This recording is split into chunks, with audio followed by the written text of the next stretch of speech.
শেষ মুহূর্তে এমন কি প্রজ্ঞাপন জারি, মহার্ঘ ভাতা 2025 জানতে হলে ভিডিওটি দেখুন। মহার্ঘ ভাতা সর্বশেষ খবর 2025। সরকারি কর্মচারীগণ 50% মহার্ঘ ভাতা চায়। বাংলাদেশের সচিবালয় কর্মচারী ঐক্য ফোরামের কো-চেয়ারম্যান নুরুল ইসলাম গত বুধবার 18 জুন সচিবালয়ের 6 নম্বর ভবনের নিচে মন্ত্রণালয়ের নতুন ভবনের নিচে আন্দোলন চলাকালীন এ দাবি করে।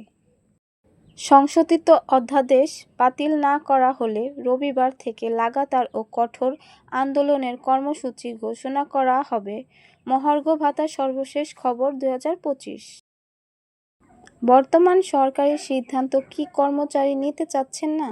তবে 3 জুন অর্থ মন্ত্রণালয় থেকে একটি প্রজ্ঞাপন জারি করেছে, যেখানে জানানো হয়েছে আগামী 2025-26 অর্থবছরে মহার্ঘ ভাতা না দিয়ে বিশেষ সুবিধা প্রদান হবে। গ্রেড 1-9 থেকে 10% এবং গ্রেড 10 থেকে 20 পর্যন্ত 15% উপবেতন প্রণোদনা হিসেবে পাবে। সর্বনিম্ন 1000 টাকা, পেনশনভোগীদের ক্ষেত্রে 500 টাকা। অর্থাৎ যে স্কিম আগামী 1 জুলাই থেকে কার্যকর হবে তা ভিন্ন এবং 50% দাবি মেনে নেওয়া হয়নি। সরকার কেন পে স্কেল দিতে চায় না? পে স্কেলের অনেক অসঙ্গতি রয়েছে। টাইম স্কেলের বহাল করা উচিত। গেট ব্যবধানে ঠিক করা উচিত।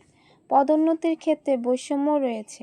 এসব বৈষম্য একটি ঠিক করতে গেলে আরেকটির সাথে সম্পর্কযুক্ত হওয়ার কারণে অন্যটিও ঠিক করতে হবে।